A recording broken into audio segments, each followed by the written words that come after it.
Hi, Year 12s. We're going to continue our study of ocean equilibrium. We've already talked about pH and how that is a measure of the concentration of hydrogen ions, and that the more hydrogen ions a solution has, the more acidic it is and the lower its pH is. Make sure you've got that clear.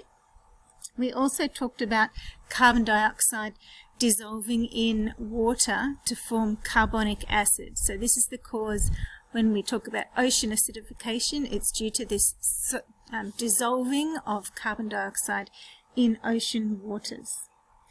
We're going to continue on now by talking about equilibrium. So another word for equilibrium is balance.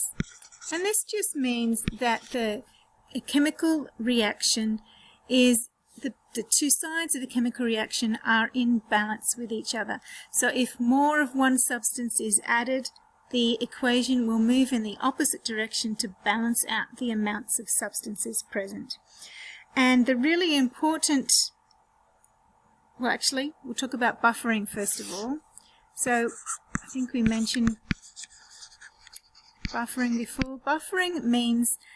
Buffering is the ability of a solution to withstand changes in pH.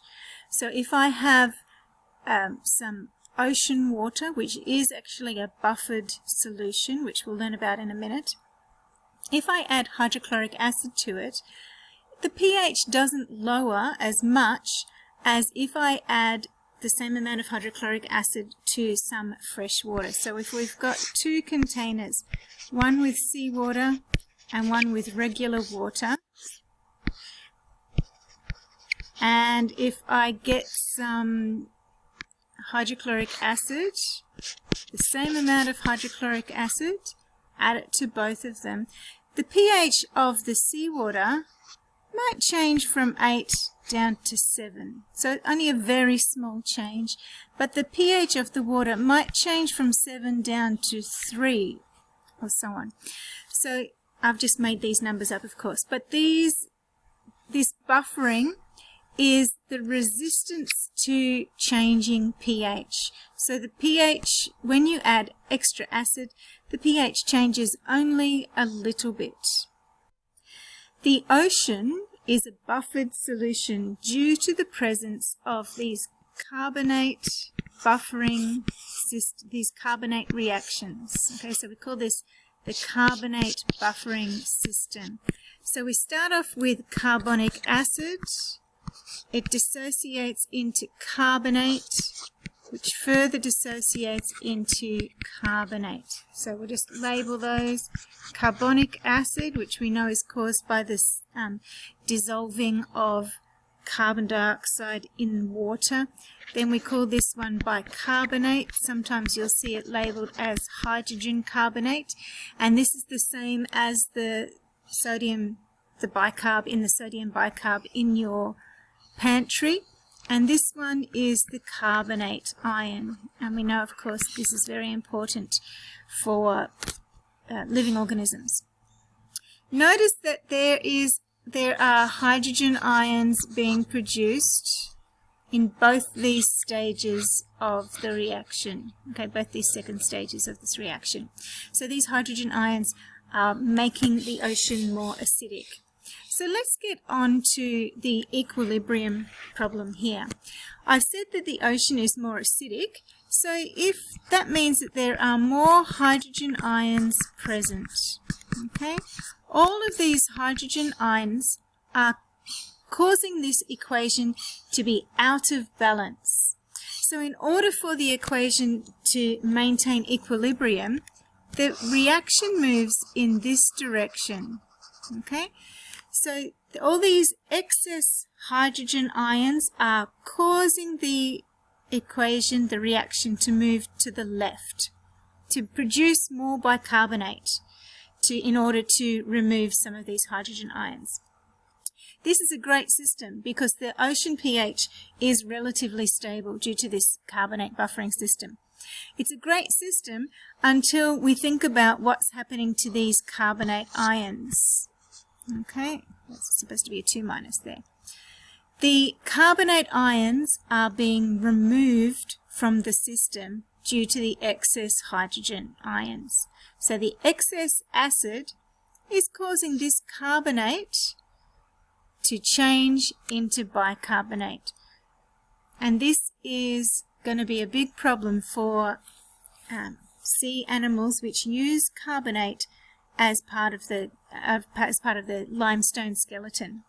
The one, of course, that we're most concerned about is coral, but there are many organisms that use calcium carbonate as its skeleton, from planktons, from some phytoplankton, some algae, seashells, mollusks, even crustaceans. Some of them are using some calcium carbonate in their skeletons. So I'll just say that again.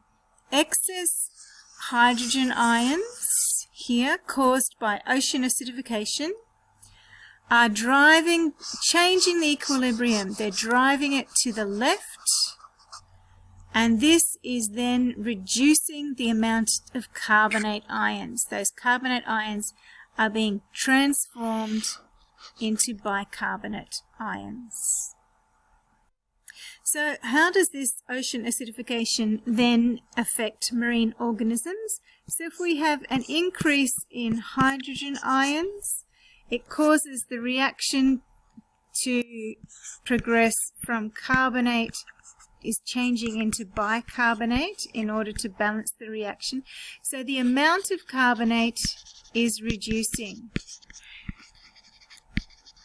If the amount of carbonate is going down, decreasing, it's going to be harder and harder for organisms, calcifying organisms that use calcium and carbonate to make their calcium carbonate skeletons. This reaction is also an equilibrium. So if there is a lower amount of carbonate, this reaction is going to be driven in that direction, which means that the calcium carbonate will it's either going to dissolve, or it requires more energy for the organisms to form their skeleton. So most organisms, if we've got here a picture of a coral polyp, they need to take calcium in, they need to take carbonate in order to form their calcium carbonate skeleton at the bottom. And if there's less carbonate available, it requires more energy for the coral polyp, or whatever the organism is, to get that carbonate. And if something requires more energy, it has lower survival. It might grow slower, it might have trouble reproducing, it might have trouble metabolizing. So this ocean acidification is reducing carbonate in the ocean.